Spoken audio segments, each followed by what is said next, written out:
Γεια σας και γεια σας. Και καλή χρονιά θα είναι κανείς, αν βέβαια έχει 30 Ιανουαρίου ο μήνας, 30 ο μήνας, ο Γενάρης πιο σωστά. Το σημερινό είναι λίγο διαφορετικό επεισόδιο. Κουμπιά στο ξύπνημα, εντάλλει στο μικρόφωνο όπως πάντα. Το σημερινό είναι ένα λίγο διαφορετικό επεισόδιο. Λοιπόν, δεν θα είναι κομμάτι της έκτης σεζόν. Δεν ξέρω καν αν θα κάνω σεζόν φέτος ή θα το πηγαίνουμε έτσι επεισόδιο 51ο. Και έχουμε πάλι guest, αλλά επειδή όμως η guest μας είναι η Frelissimo από τη Σιγκαπούρη και η γυναίκα δεν ξέρει ελληνικά για να κάνουμε την συζήτηση στα ελληνικά, θα την κάναμε στα αγγλικά. Οπότε ζητάω συγγνώμη από όποιον δεν θα μπορέσει να παρακολουθήσει το σημερινό επεισόδιο λόγω της γλώσσας. Θα μου παίρνει πάρα πολύ χρόνο για να το μεταφράσω και να βγάζει και νόημα και να σεβαστώ και τη Φρελής που μου έδωσε τόσο χρόνο από τη ζωή της για να κάνουμε 2 επεισόδια θα είναι αυτά. Είναι αυτό και την επόμενη εβδομάδα θα έχουμε από ένα επεισόδιο. Ναι, και πραγματικά συγγνώμη, όποιος, αν δεν νιώθετε άνετα με τα αγγλικά σας μπορείτε να κάνετε προπόνηση με αυτό το podcast. Δεν ξέρω πώς θέλεις να το πω. Αλλά ναι, θα μιλήσουμε, μάλλον έχουμε μιλήσει γιατί το ηχογραφήσαμε πριν από 2 εβδομάδες, αλλά τώρα κατάφερα να βρω τον χρόνο να το μοντάρω. Στο πρώτο κομμάτι, στο επεισόδιο που θα παρακολουθήσετε σήμερα, που θα ακούσετε σήμερα πιο σωστά, μιλάμε για την SNK γενικότερα, για ποιο λόγο η SNK δεν ήταν ποτέ τόσο δημοφιλής και ποια ήταν η κατάσταση στα arcades στη Σιγκαπούρη. Συγκρίνουμε και λίγο την κατάσταση με την Ελλάδα. Πιστεύω ότι έχει πολύ ενδιαφέρον, ελπίζω να σας αρέσει. Δεν θα έχει αποφώνηση αυτό το επεισόδιο, οπότε αποφώνηση θα κάνω τώρα. Είπαμε, επεισόδιο ξανά την επόμενη εβδομάδα. King of Fighters 15 βγαίνει στις 14 του Φεβρουαρίου. 2 εβδομάδες μας έχουν μείνει. Θέλουμε να κάνουμε πράγματα για το παιχνίδι, θέλουμε να το στηρίξουμε. Προσπαθήσουμε να κάνουμε κάποιο είδους λίγα, κάποιο είδους πρωτάθλημα συνεχόμενο, όπως θέλετε να το πείτε. Αυτά είναι λοιπόν και τα νέα αυτού του επεισοδίου. Δεν θα κάνω ξεχωριστό segment για τα νέα. Τα νέα είναι ότι αν θέλετε να παίξετε κοφάκι, έρχονται ενδιαφέροντα πράγματα. Αυτά από εμένα. Σας αφήνω να πάμε κατευθείαν στην συζήτηση με τη Frelissimo. Να είστε καλά και να προσέχετε. Oh man, are you ready for this? Hey, Freliss. Thank you for joining us here today. So thank you for having me come on to talk about King of Fighters 15. Of course. Yeah, so this is my question to you. I'm not going to have a lot of questions, but I have to ask this, as you will understand. You identify as Greece's #1 King of Fighters 15 shield. Yes. Yeah. Unabashed. Not afraid. Yeah, what's up with that? You know? Yeah. It's like coming out to your parents and then going on Twitter and telling everybody you're... Fair enough. This is a judgment-free area. This is a safe zone. It is one of those things where, I feel like, you always hear how people talk about, oh, King of Fighters is like soccer. Everyone else in the world gets it, but, in America, it's football, Yeah. So that's the thing. I don't actually think that is true. It's very not true in Greece, from what I've been exposed so far. The interesting thing about this popularity of King of Fighters is mostly due to not having home console ports that were competent, and also not having, because of the hardware in the arcades. The hardware in the arcades were actually very cheap to replace the game program for the King of Fighters series, because it was literally just taking the Neo Geo cartridge and just slotting it in. So, the thing about Street Fighter 2 becoming super popular and why everybody remembers it is because it's such a good port on the NES, especially. Yeah. The SNES, yeah. It was it was a huge deal back then, yeah. Yeah, so you had the stuff like Fatal Fury, which tried to come out on SNES, and technically as the first game that SNK made to combat Street Fighter 1, there's that history of one of the original designers in Street Fighter 1 going to SNK and creating KOF. They created a game with 3 characters, and then it had more focus on the story. And then you also had, the sprite work was a lot more advanced at that time compared to Street Fighter 1. Yeah. And but when it came out on the SNES, it was basically like Crisis, you know? Because, you know, remember how Crisis was like that's impossible a good analogy. to port, Crisis was impossible to, you know, run on your computer. Yeah. Unless you had a really good computer. SNES technology at the time was not as strong. So you had to run it on either the original Neo Geo machines, the home consoles. Yeah. And you either had to run it on that, or you had to basically go to the arcade to play it. Yeah, which I think it's important to make a note here for the younger people listening, is that a Neo Geo console, and especially a Neo Geo game back in like the early to mid 90s, even if you sold one of your kidneys, I'm not shitting you, I'm not sure it was enough to buy one of those. Yeah, exactly. It was like the fucking Jaguar CD or whatever. Yeah, like, no, it was like in drachmas, it was like 300,000 drachmas, which is like 1,000 euros. Maybe, I think it's something like that. Yeah, it's like no kid is going to buy that. No parent is going to buy that for their kids. Yeah. So that is exactly why it was not as popular around the world compared to, you know, Street Fighter or Mortal Kombat. I mean, Mortal Kombat was, let's face it, Mortal Kombat was a shit game when it first came out. Jesus, yeah, that was awful game. It's so funny. It's like, you know, oh, everybody has the same high bunch. Everybody has the same sweep. But they've got different fatalities. Yeah, and all the weird secrets. But yeah, it's not something that, you know, you could play at home with your friends very easily, especially when it came to the King of Fighters series. When it came to the Fatal Furies, the Art of Fightings, all of them were horrible ports because they just could not keep up with what they were doing in arcades. Yeah, exactly. I mean, do you remember Art of Fight? Have you ever seen Art of Fighting in the arcade? Yeah. I was like 12, and it was like a huge screen, like 40, inches back then, probably even like 50. And it was like the sprites were huge and the animation was fantastic. Yeah. And then I tried to play it and I sucked, but they were so big, and then they were doing these fucking desperation moves where they're doing the rush combos and all that. You know, it's really interesting because SNK has a history of doing a lot of things that were later picked up by other games. And I mean, not just the Guilty Gears. I mean, exactly like backdashing. Backdashing was first invented by that's actually what's it called? Fatal Fury. Fatal Fury, yeah. It's really interesting. You know, you had the power gauge for Art of Fighting, which really was the first thing before ST coming up with super moves and all that. Yeah, it was the fun first stuff. super bar. Yeah. I mean, I'm pretty sure there were like lesser known games that did all these things, but you know, if you're talking about like widespread, more mainstream games that people actually played. I mean, ish, you know. Yes. Sorry, like even like Street Fighter 4, like the big mechanic was the Ultra, and it was just like Samso's what do you call it, raids bar, like the big innovation. It was like the Ultra that you're getting hit and your Ultra bar goes up, and I'm like, Samurai Showdown match, dudes. Well, I mean, that's not such a big, comparison. I mean, there are merits to the games by themselves, of course, for Street Fighter and all that. They were all great games in their own right. But, the thing about KOF and SNK games in general being overlooked is literally only spoken by enthusiasts.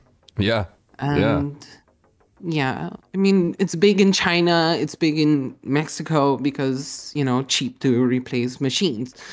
And they literally were having an arcade scene, I think, a little bit longer than when the US arcade scene died out. Yeah, probably. Yeah, and then, Greece has its own sad history with arcade machines. Yeah. Oh, it's gambling! Let's bond it all together. I should one day I should translate like because it was made public, like, you know, the parliament minutes from that session where they decided that even like the Game Boy was illegal, an illegal form of gambling. Oh my God! Really? I had found the minutes from that at some point. I was reading through it. I was like, Jesus, is this the level of knowledge that the average politician has on all things? Because these guys know nothing about what they're talking about. It gets more depressing the more you think about it. Yeah, I mean, you know, when the government can't make money off it, or they're thinking that children will be less productive or less, all that stuff. Just like, okay. Yeah. To be fair, though, the arcades were kinda dead already, but that was like the finishing blow, like the Mortal Kombat fatality, beheading. But we still had a lot of SNK stuff in the arcades. Like so the arcades died here in, like, I think it was April of 2002, and we still had KOF 2000. Yes, which was like the start of the Nest saga, right? 99 was the start. Oh, 99, yeah, 98 was the Dreamouts, 99 was the first chapter, and then 2000 was the second chapter. I was like, okay, so we're getting somewhere here. But then, we never got 2001. Okay, 2001, I believe, no, 2000 had the striker system. Oh, but then, oh no, 99 had the striker system. Did they? But it was... Kind of all blends in. Yeah, but, you know, it was really... I can't remember which one's the ones that's more hated, 2000 or 2001, but either way. I want to say 2001, but I'm not sure. It's been a while, yeah. But you know, another thing is that, so back then we had the arcades, but we also still had the Dreamcast. So the few SNK enthusiasts back here, we were looking forward to, like, you know, the SNK games releasing on the Dreamcast. And then in 2001, the Dreamcast also died. So it was like a double whammy of like, okay, yeah, I'm never playing another fighting game again, am I? It's... But did you guys even get Street Fighter 4 at that point? Like, later on? Street Fighter 4 in the arcades? No. Okay.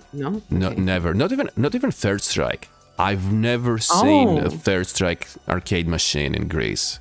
New Generation was the very first one, the shitty one. That's the only one I had seen. It's really funny that back in Singapore, Third Strike, not Third Strike, Street Fighter 3 in general was overlooked by Alpha 3 and all the Marvel vs. games. Like, nobody played Street Fighter 3 when it came out. Right? I think it was the same everywhere. It was like Capcom themselves created such a competition for their own games that they cannibalized themselves, as we say. But it's funny. It's funny, and it's, you know, I'm not the world's most vocal SNK fan, but I identify myself as one, and it's funny to see that, because I liked even Street Fighter 3 when I was, you know, the few times I played in the arcades, I had fun, and I was like, this is a good game. Why aren't people playing it? And like 20 years later, everybody loves Third Strike. Yeah, I mean, but that never happened. All about the legends, I guess. Yeah. I think Evo Moment 37 played a huge role in that, and no SNK games ever had that. You know, the first game, like, no legacy characters, you know? Yeah. So they were like, what the fuck is this? But, I mean, you know, we have that whole situation with Kim Kapuan not being in 15 and people complaining about that, but we'll get to that when we get to that. Yeah.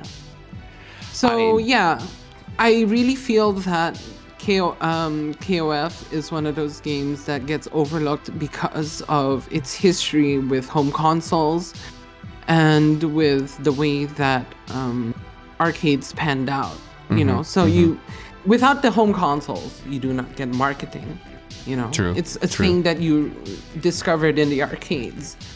And it was also one of those games where like, yo, I can play 3 characters and they don't die in the middle of a 99 hit infinite combo, you know, like in Marvel. Yeah. I mean, they did get power charged to death, if you know those infinites. Yeah. Do you know those infinites? I've seen them, yeah. Yeah, they're pretty garbage, but it's really funny because back in my day, in the arcades that I was playing at, they were like, there's no throwing allowed. And I was like, oh, it was one of those arcades.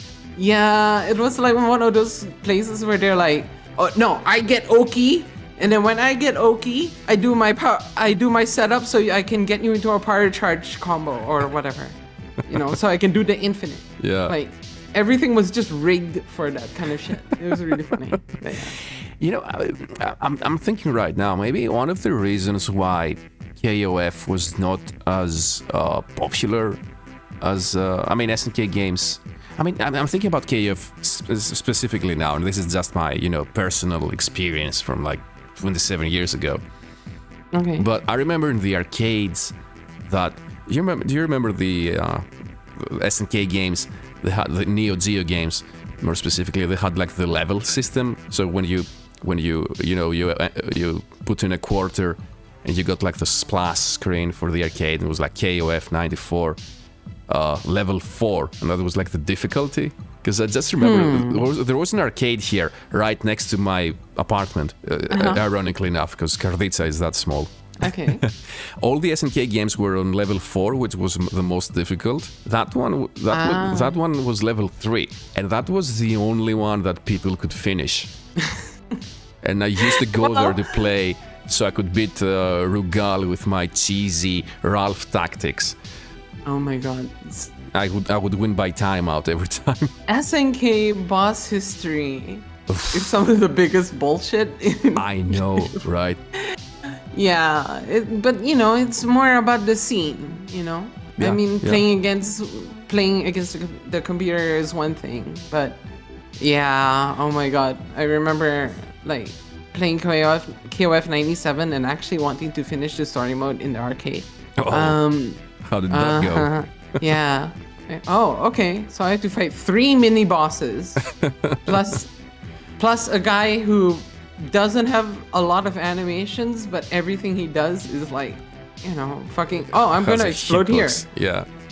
Yeah. Oh, I have a crescent kick that is like genocide cutter, but it's just my normal HK. Oh. Yeah, so Yeah. I remember not a good time. I had KOF 96 on the Saturn, and I was playing. Oh my god, Gonitz is like, he's so fucking cool, but he's so bullshit. It's like, Koku deska, Koku deska, Koku deska, and then when you get close to him, he command grabs you by your forehead and fucking summons a whirlwind around your face.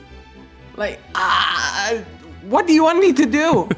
And then when you're fighting Chizuru before that, she slows the entire game down by summoning 5,000 clones. And you're just like, KOF Boss History, SNK Boss History. Some of those decisions, yeah. Now, I don't remember if this was in like KOF 11 with Magaki or Samso 6. It was one of those bosses. I was in a friend's place and we were playing one of those 2 games. And I was playing story mode and I reached the final boss, which was either Magaki or whoever that old dude from Samso 6 was, like huge dude, like even bigger katana. His sword was like Zangetsu. Zangetsu, yeah. Yeah. And he held it cross style. Right, his hands were crossed, right? Yeah. Like Seth Killian. His joystick, yeah. So I was playing against that dude for like 20 minutes, and I was like, no, fuck this, I'm not doing it. I'm like, I throw the controller away, and my friend picks it up. He's like, let me show you how it's done. So it was late, and I watched him lose for like another 15 minutes. I fell asleep for an hour, woke up, and he was still trying to beat that boss. Yeah, so I'd really like to learn what were they thinking? Were they even thinking when they were designing those bosses? It wasn't really a problem in the arcades because, like, okay, I mean, where I was in Southeast Asia, yes, it was big. Yes, it was cheap to play. And so it was like, you know, it was just mostly like huge crowds and many people watching. And, you know, I mean, I didn't get into the community at that time during the arcade days because, you know, I was little. And it was just like one of those things where, you know, you see people do all these things. You see them do the assist calls with Seth in KOF 2000, I think 2000 or 99. And they're doing like these extended ass combos and you're like, what the fuck is going on? You know? And it was so great because at that time, when you're going from Street Fighter, even Alpha, you were like, okay, jump, heavy kick, stand, heavy punch, Hadouken, or Shoryuken, you know? And then you were doing things in KOF, like crouching, like kick, like punch. And I mean, yes, I know they have that in Street Fighter, but and then you have like the command normals. KOF, yeah, all those command normals, and you had like Street Fighter characters had like maybe 3 special moves, and like and SNK characters had like 10, 12. Not that crazy, but I get not that crazy. Going. Yeah. But you know, I mean, if you add the command normals as well, the command list. Because I remember that was a problem in the first Capcom versus SNK, the original one. I don't know if you played that. Yes, I did. I love the stages in those. Yeah, the stages and the music was great. The game, you know. But remember how they had to like cut down SNK characters into 2 versions, each with like half of the move list from like Terry had like, there was a version of Terry with rising tackle and another one with power dunk. Was that in SNK versus Capcom 1? Capcom versus SNK? Yeah. Oh, okay. Yeah, I mean, they thought that would be like a balancing problem if they added all the moves to the SNK characters. Well, I mean, there was also, you know, you also had the thing with the 4 versus 6 button setup. That was also a problem at first. Yeah, and the Capcom versus SNK one had the first CVS. I'll call it CVS from now on. So the first CVS had the 4 button setup, and then they changed that to 6.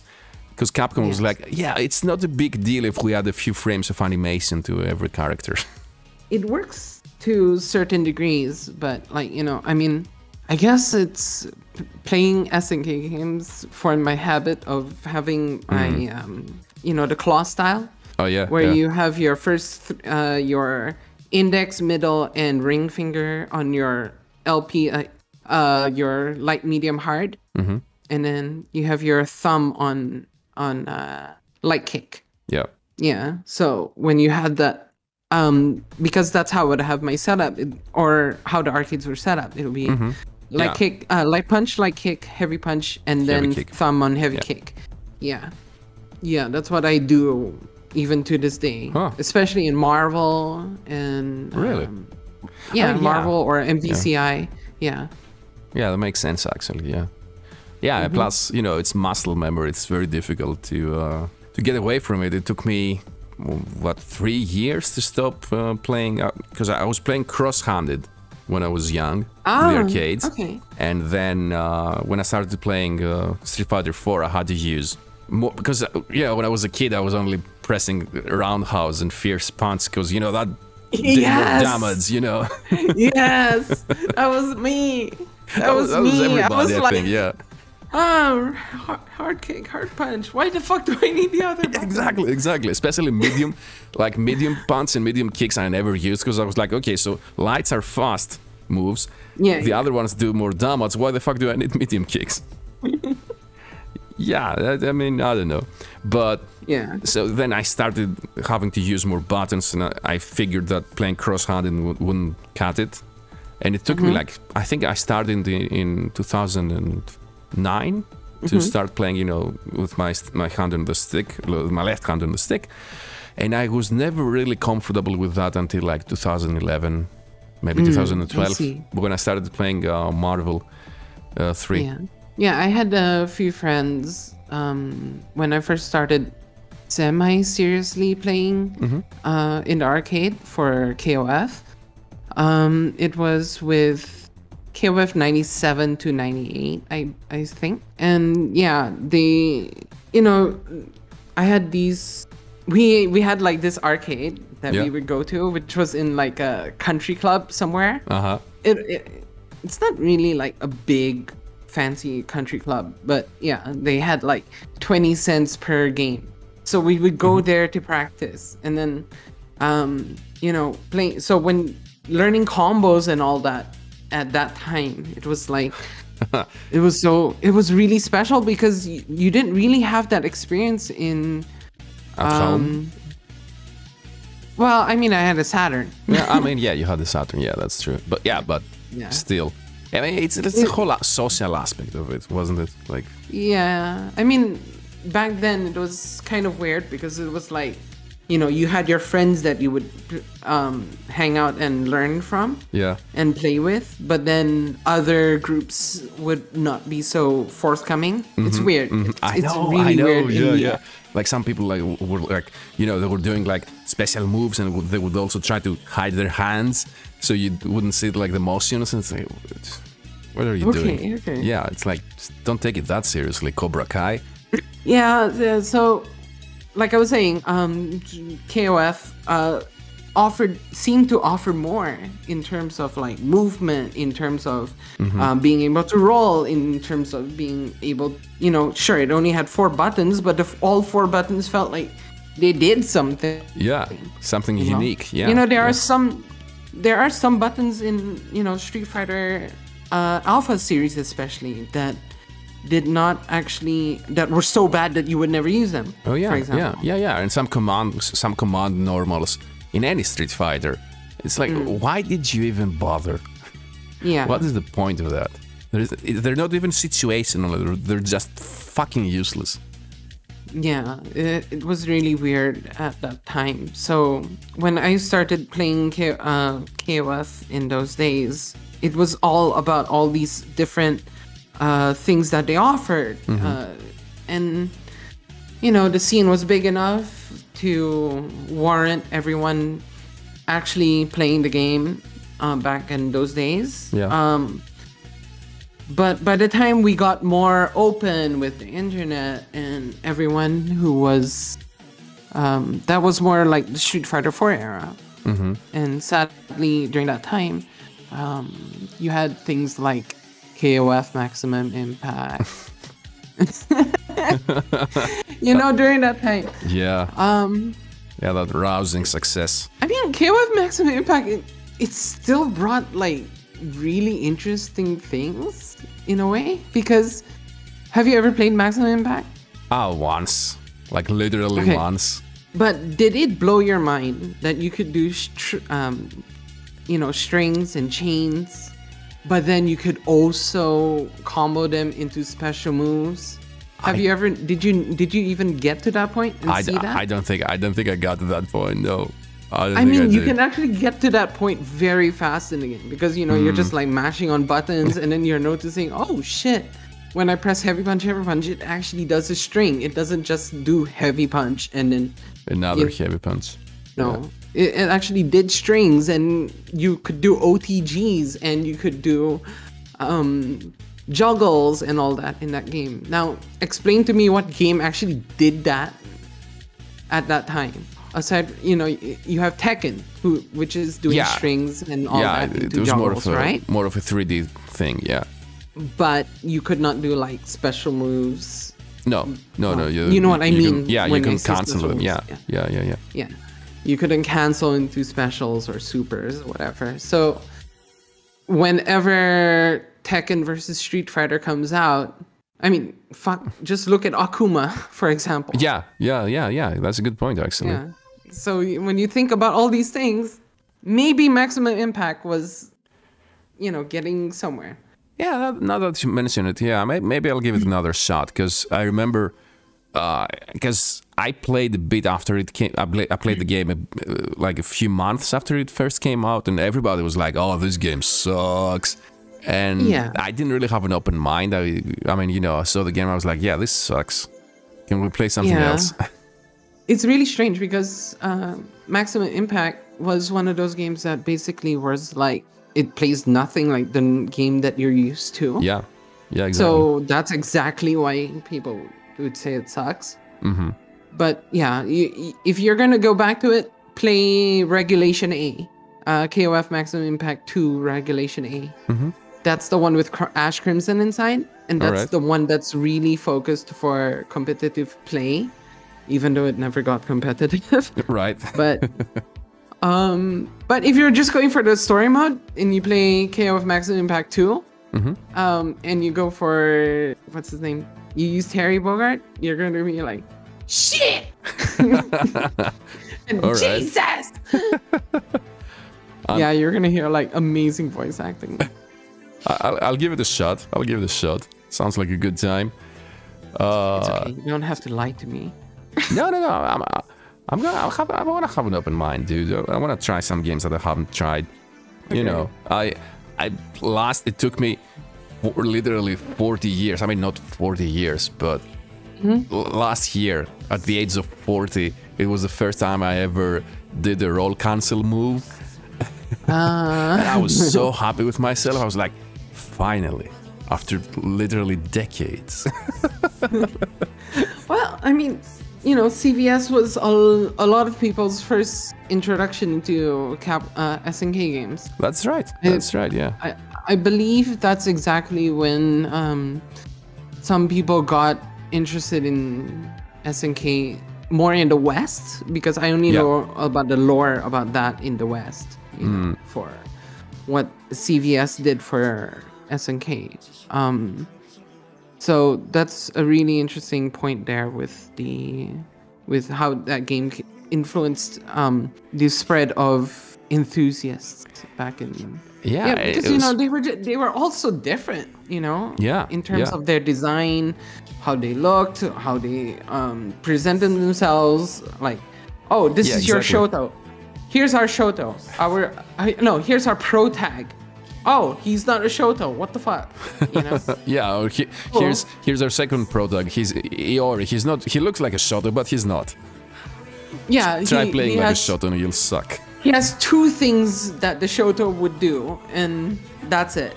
Yeah. Like, I remember back in the day, like IGN didn't suck yet, because we were talking about like 2000, 2001 here, and the thing they would mention every time they would review an SNK game or like a CVS game was like how much more personality the characters in the SNK games had, and like even their victory celebrations at the end of a round, you know, they would like do backflips and set things on fire and all sorts of weird shit, and all the Ryo would do was like you know, stand there and wind would start blowing for whatever reason.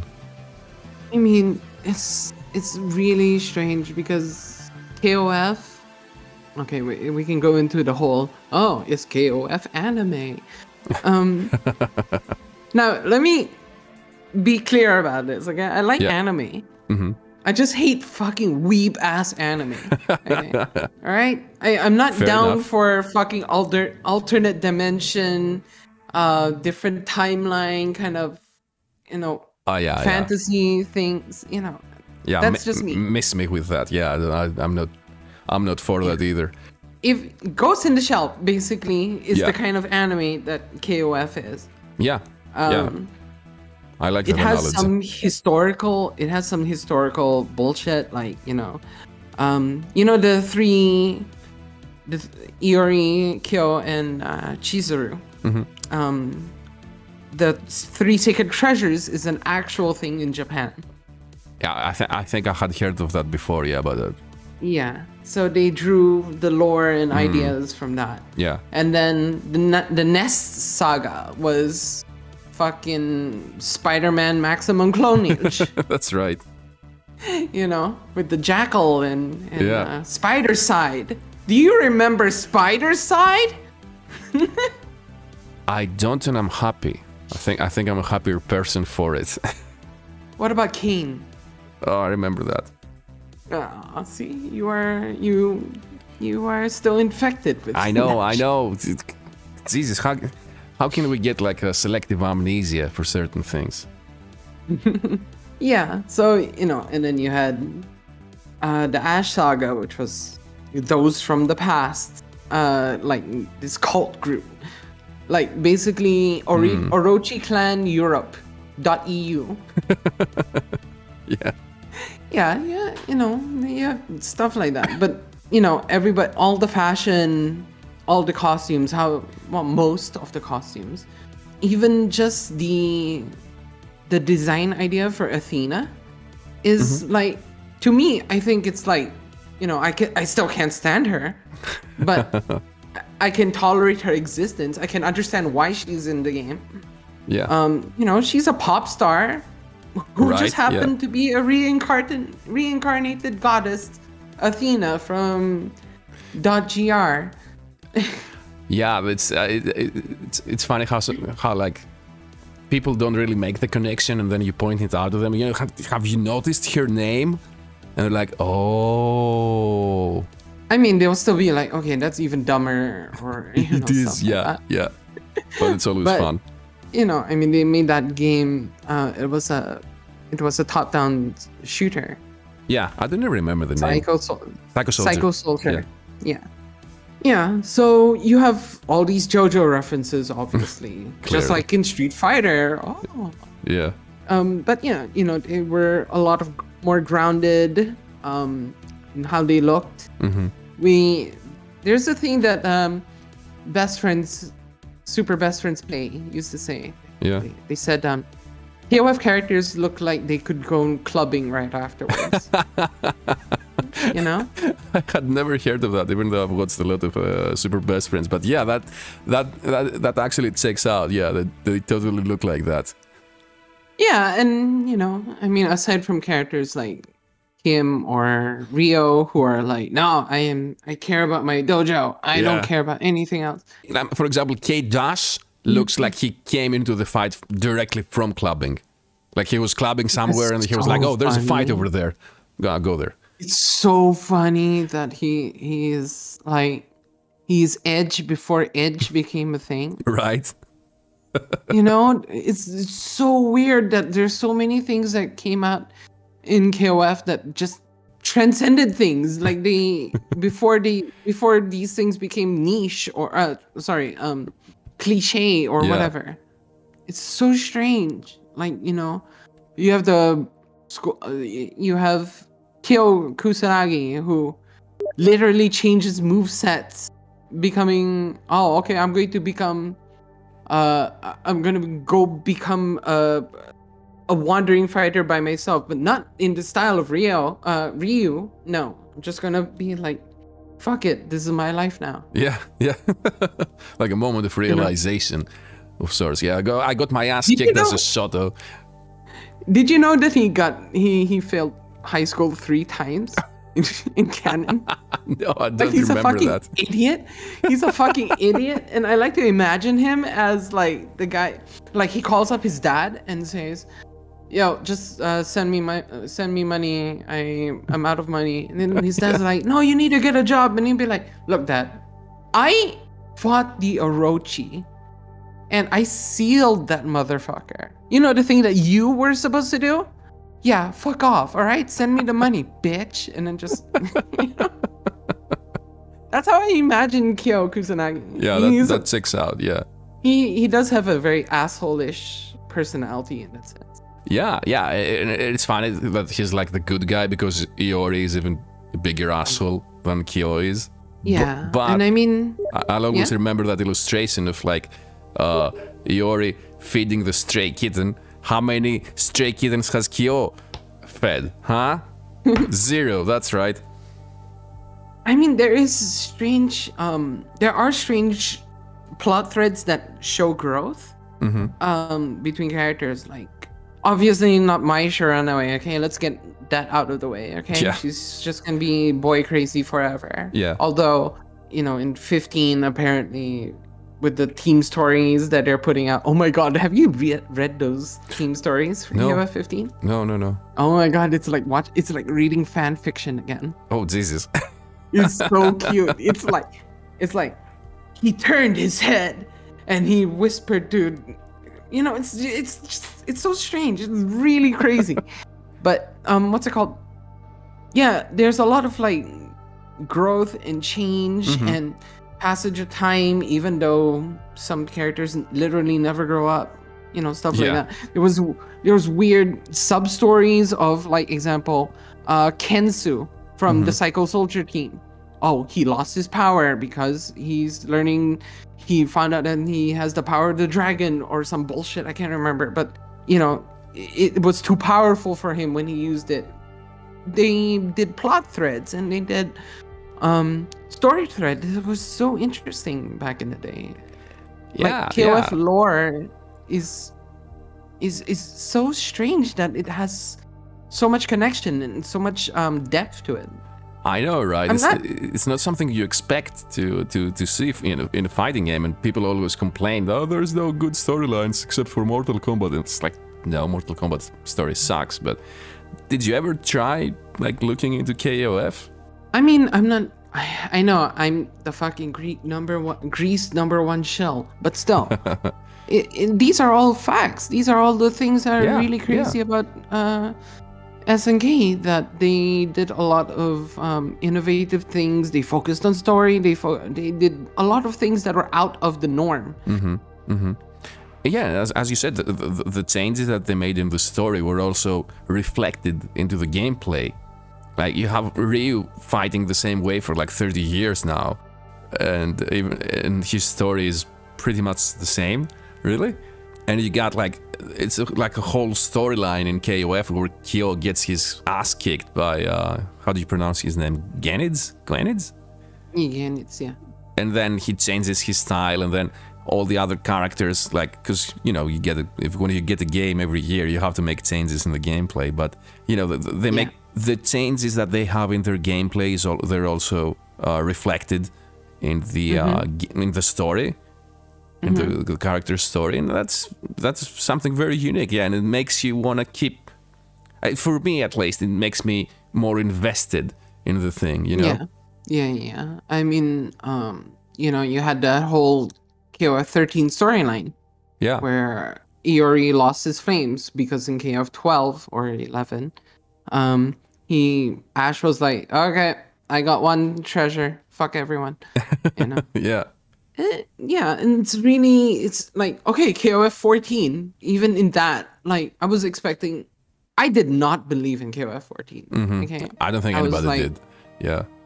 It wasn't just the graphics. It was like, you know, I was worried that they were catering too much to the Chinese in terms of like making shune and putting on all these characters and all that stuff. It was strange, but when I finally gave it a chance, I was like pleasantly surprised. I was like, wow, the person who organized this tournament is not an asshole? Have you ever heard of that in any fighting game? Any serious fighting game? Not really, no. The person who organized the tournament is just this guy who's like, I am the king of fighters. I am this weird Russian guy who smokes some big giant cigars and all that stuff. And then suddenly Verse comes along and he just destroys the entire arena. And I was like, oh shit, I lost all my money. And now in KOF 15, he is like, okay, I'm going to start a wrestling federation. I'm going to make like, all my money with my butler. It was really, like, Antonov really grew on me. I was like, what the fuck? I think that the first CVS tournament was co-sponsored by Ken and Robert Garcia, and that was like the excuse of why Robert was not in the tournament. Oh, okay. Something was like that. Was there even an ending for that game though? I don't remember. I remember the. I do not remember. You know, I don't think there really was. I don't think there was. No, it was. You know what it was? I think it was like that wasn't 2. They had like a little TV station that was covering the event. and they have like a little end card there with like 2 lines of text.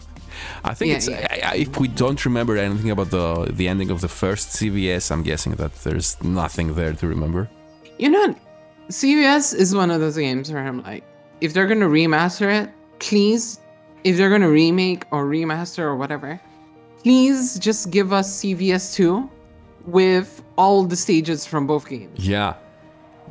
Because like it's fucking ridiculous. Every time I see somebody saying, I want a Third Strike remaster, yeah.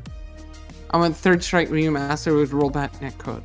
I'm like, no, don't fucking say I want a Third Strike remaster. I want Third Strike with stages from all the games and all the music from all the games. Oh yeah. Yeah, because a lot of them are like so fucking cool. I know, yeah. You had Darkstalker-ish stages in Second Impact. Yeah, no, Second Impact has some amazing stages. And then like Third Strike had like a shoestring budget, and that's why all the like most of the backgrounds suck. I mean, we love the game, so we love the backgrounds, but like you know, objectively, they're not that great. They're like they're poorly animated and they're low res. Yeah. And Second Impact has like those stages that are like, you know, like they're actually very tall, and you get like a lot of animations in like the areas that you wouldn't even like normally look at.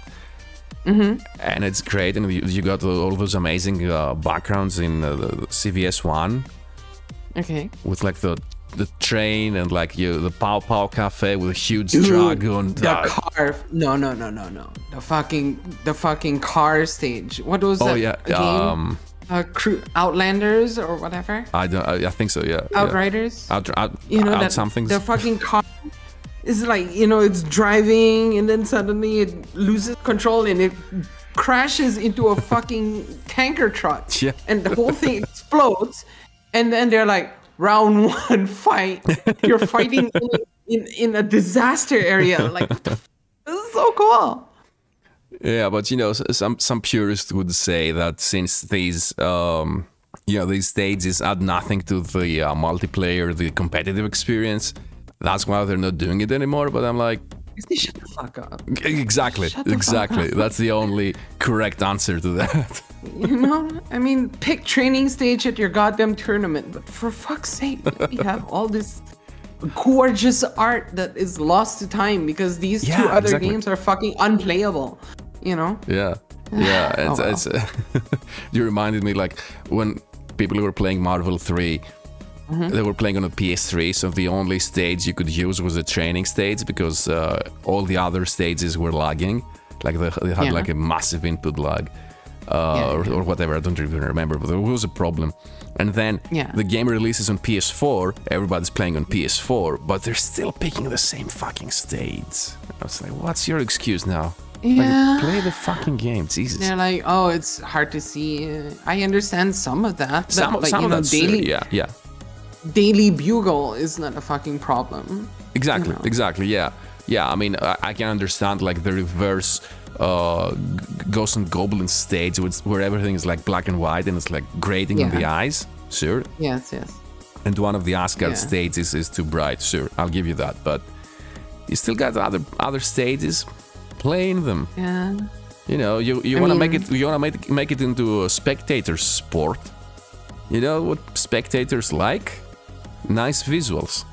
Then you have the opposite problem of that, where it's like Capcom Cup. Oh, some characters you can't use these costumes. Jesus Christ, yeah. Yeah, or you made them.